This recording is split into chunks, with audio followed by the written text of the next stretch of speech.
name's Lucy Ellis from Lucy Ellis Dance Coaching. Hi, I'm Kylie Norris from Norris Studios. And today we're going to be answering your questions.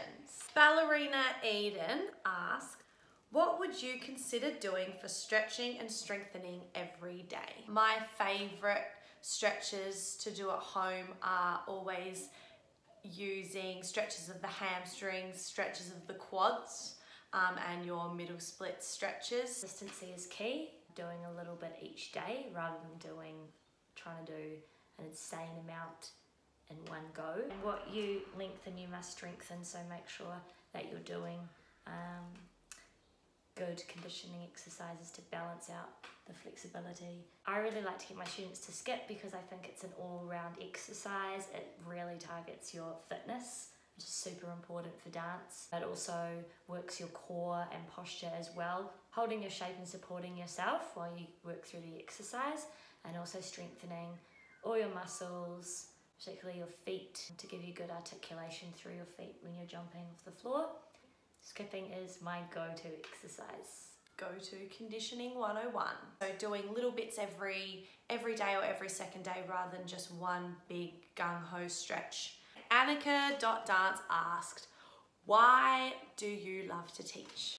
I find it a very rewarding occupation in the fact that I get to see the development of dancers when they come in, and sometimes it's not even about dancing, sometimes it's that the parent will come up and say their child gained so much more confidence that they went into school and stood up and did their speech competition and was really successful in that, or they'd really improved in their cross country because their fitness had improved so much. Like creating routines and creating concepts with dancers. I like watching choreography evolve.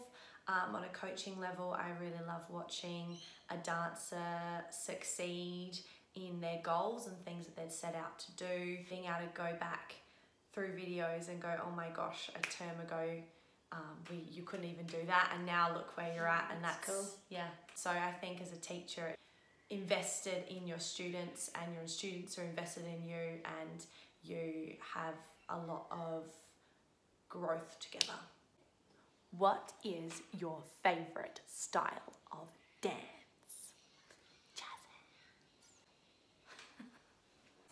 My favourite style of dance to teach is technique or contemporary choreography, and my favourite style of dance to do is musical theatre. I would have to say that probably my favourite style is definitely Broadway musical theatre. If I could go to New York every month or so, I would, to watch. That's goals, isn't it? Broadway shows. Might not have known about Kylie is she's a really good tapper. Okay, I'm in a weird mood. That would probably be my favourite style to do myself, is tap. If you weren't a dancer, what career would you take on? Or a dance teacher? I think I would really like to do something in fashion.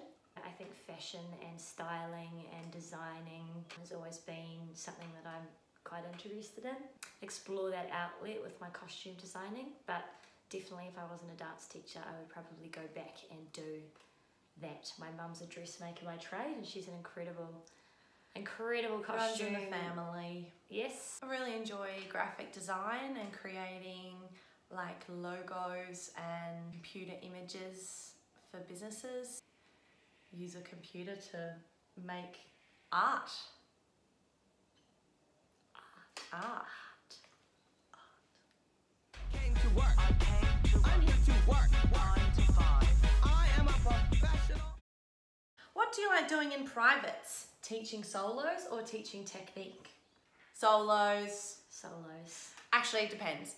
I like teaching solos because choreographing is a really creative outlet, but teaching technique is really fun because I get to see the progress of the kids through their training. I like to teach the technique within the solo that I've choreographed as well. Like, I love to teach a solo and then know that that's just the basement level, and from there it's gonna develop and build, and the layers are gonna be added, and the stronger the dancer becomes technically, the stronger the choreography is going to become.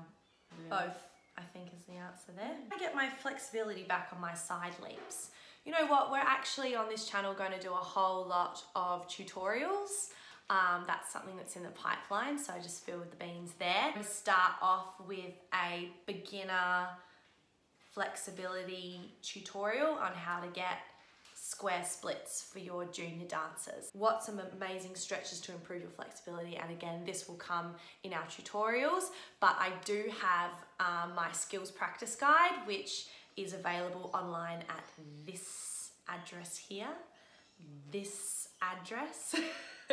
Yes, my skills practice guide is available on my website, and that is a book that has a lot of stretching and conditioning, training tools that you can do at home in it, and it's a really great way to practice your stretching with a guide that's going to give you something to follow. Just shameless promo there. Is there an age that they should start picking a genre to concentrate on? My girl does it all, enjoys it all, and she can't choose at 12.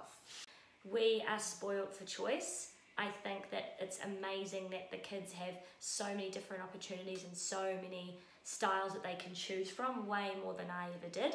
But with that becomes the struggle of how do you divide your time up evenly. Try to be as well-rounded as you possibly can, because if you're going and specializing in one particular style at 12, you might be stopping yourself from discovering that your strength lies in maybe somewhere else when you're older at 18, 19, so on and so on. And you get the chance to audition for something, you can actually say, yes, I can go for that hip-hop audition because I'm trained in it, or I can go for that audition where they require tappers because I've done the tap class. I think the only time that you really need to kind of streamline is if you're going to focus on classical ballet, keep contemporary being companies. as well-rounded as you possibly can, and that includes singing and acting, doesn't it?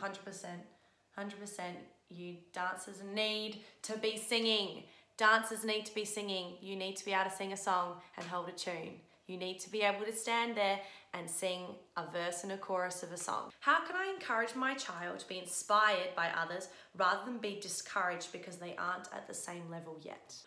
I think in this day and age, you just want to try and do you. Just do you, that's my motto. I think even from a teacher's point of view, choreographer, it can be very daunting going online and looking at different social media sites and seeing incredible, amazing work, and it's very inspiring, but at the same time you start doubting yourself and questioning your style. I think you've just got to find the thing that makes you you and makes you unique, and then regardless of anything, just believe in yourself and keep focusing on it. For parents with younger children, some personal goal setting is really important. Well, goal setting is important for all ages. It's like a simple sticker chart or something like that. Create a little chart on the wall and say, this week we're going to focus on this, and by the end of the term we want to have achieved this. Focus on the little things. Remembering that slow and steady wins the race as well. I don't think it's 100%. important to be amazing at everything at 8 because it doesn't leave you anywhere to go. It's about the long game and taking it slowly and methodically, and just because so-and-so's 10 and they can do a triple pirouette doesn't mean that you need to be able to do that at 10. And the last question. Can't do it. With 2 adjudicators on, how can the scores be so different?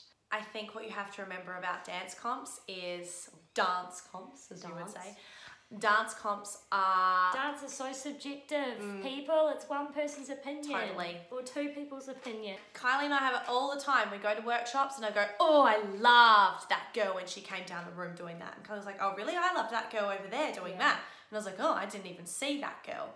So it's just honestly one person's opinion, and you cannot take too much into consideration with it at all. Regardless of a first place or... Regardless of the marks, how many the marks, the point scores. Out of 100 they got, because it's going to change the following week. Totally. With the 2 judges.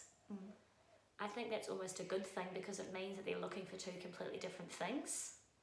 I think that that's actually quite good, that they're not on a panel and all just looking for one particular style or one particular quality. And that's what makes the dance industry so growing and developing Interesting. and unique. And guess, you wouldn't want it to be stock standard, because then it loses its creativity. And Do this again, so if you have any more questions, leave them down below in the comments. Remember to like and subscribe to our channel, and we'll be posting a lot more videos now, in vlogs, tutorials, and just lots of things and what we're up to. We're hoping to get some guest teachers in as we're traveling around. Lots of new and exciting things. So make sure that you like and subscribe and click the notification bell so that you get notified when we've uploaded a new video. And my name's Lucy Ellis from Lucy Ellis Dance Coaching. my name's Kylie Norris from Norris Studios. And we'll see you later. Bye.